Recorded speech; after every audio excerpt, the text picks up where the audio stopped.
Isang mapagpalang araw po sa ating lahat. At bago po tayo magsimula, batiin po muna natin ang mga may kaarawan ngayong October 12 sa pangunguna ni Rachel Briones, kay John Henry Tente, John Timothy Romero, Hilton Cablay, Justin James Santos III, at ganoon din po sa aking pamangkin kay Daisy Jimenez. At belated happy birthday din po sa mga nagdiwang kagahapon, October 11, kay Egay Bayais, mula sa mga Bayais na clan, kay Michael Cachero, at kay June Mangadap Arligue, na veteranong referee po. Nakasama ko pa po siya noong 1978 doon kay Mang Piding Ilagan sa Niabo, bago nakasama ko siya sa Baricom South, at napunta po kami sa BAP. At after that ay doon po sa Nabro. At ganun din po, advance happy birthday sa veteranong referee Ronnie Rolle. Siya po ang dating referee bigatin, isa sa mga bigatin sa BAP. Pero nung ako'y dumating sa BAP, ay wala na po siya sa BAP. Napunta na po siya sa PABL na naging PBL. Maligayang kaarawan po sa inyong lahat. At ganun din po, shout out sa mga sumusunod. Sa Amos Basketball Referees ng San Pablo, Laguna, sa pangunguna ni Kim Mora D. Gerbert. Ganun din po sa arbitero ng Hagonoy Sports and Promotion Services ng Hagonoy, Bulacan, sa pangunguna ni Mr. John Wayne Abueg. At ganun din po, shout out kay Eddie Yebron ng Katarman, Northern Samar, kay Jong Nicolas na isang trainee referee ng UAAP Lasal team. Nakasama ko po si Jong ng panampan ng Niabo at napunta rin po doon sa Nabro. Katunayan siyang huling-huling nakasama ko nung ako'y mag-abroad papuntang Bahamas. Ilang gabing ako'y paalis, siyang kahuli-huli ang kasamang referee na nag-inuman pa kami sa Pedro Hill. Ganun din po, shout out kay Marlon Ligad, kay Edmond Reyes, at ganun din po kay Ben Cue ng BAP Incorporated ng Cagayan. Okay po, tutuloy po tayo sa ating aralin. Ang ating aralin dito ay isang message na pinadala sa akin ng isang kasama mula po sa Mindanao, si Referee Mai Tuat. Ang sabi niya po dito, Sir Idol, ask ko po kung tama gawa namin. Ganito po senaryo. Bola Team A sa BC. Ibig sabihin BC backcourt. Bilang ako 6 seconds, napito si kasama rep. Tigil laro kasi isa player ng Team A dugo ilong. Tapos palit siya. Bola ulit ng Team A. Sabi kasama ko, rep, bilang ulit 8 seconds. Kaya gawa ko, sabi niya. Tama po ba? At sabi niya, pwede po Sir Idol, bili ako rulebook para may mabasa. Salamat po sa mga vlogs. Yan po ang tanong niya sa akin. Okay? Itong 8 seconds po yung ating pag-uusapan. Ano po ang sabi sa Article 28.1.3? Ito po ang nakasaad sa rulebook.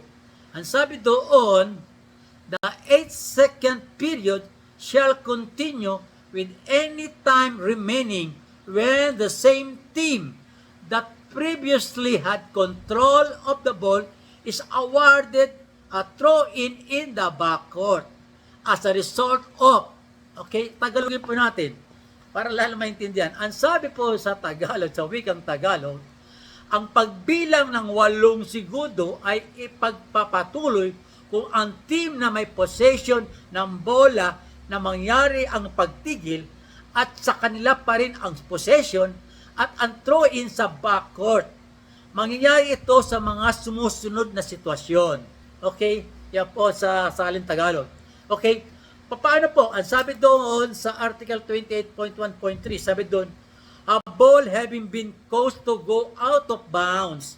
So, pag bola ng Team A, 6 seconds na bilang, natapik ng B1, lumabas ang bola pa rin Team A, pero may 2 seconds lang silang nalalabi para ipasok ang bola doon sa front court.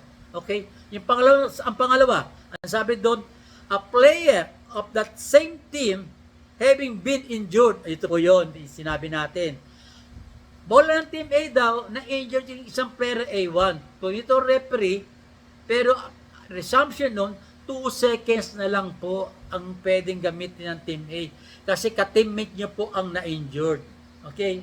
Number 3, ang sabi doon, a technical foul committed by the team.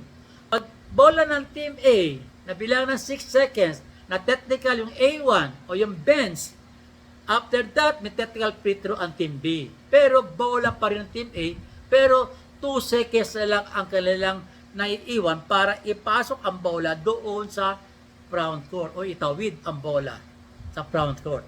Okay? Yung pang-apat, in jump ball situation. Pag nagkaroon ng jump ball at ang arrow ay sa Team A pa rin, meron silang 2 seconds na lang tatira para itawid ang bola. Pero kung ang arrow ay doon sa kalaban, turnover tayo. Di ba? Rather, pag ang arrow na nasa Team B, sa Team B ang bola. Ilalabas doon sa front court ng Team B, meron silang 14 seconds. Mawawala ang possession ng Team A. Kasi nga, sa after nga jump situation, ang susundin dito ay yung arrow, yung alternating possession arrow. Pero sinasabi nga doon, pag ang jumper situation, ay arrow ay nasa Team A pa rin, 2 seconds na lang ang pwede lang gamitin. Okay? Yung panlima, in double foul. Pag nagkaroon ng double foul, okay, foul ng B1, B2, double foul, bola pa rin ng Team A. Pero 2 seconds na rin po ang pwede nilang gamitin para itawid ang bola.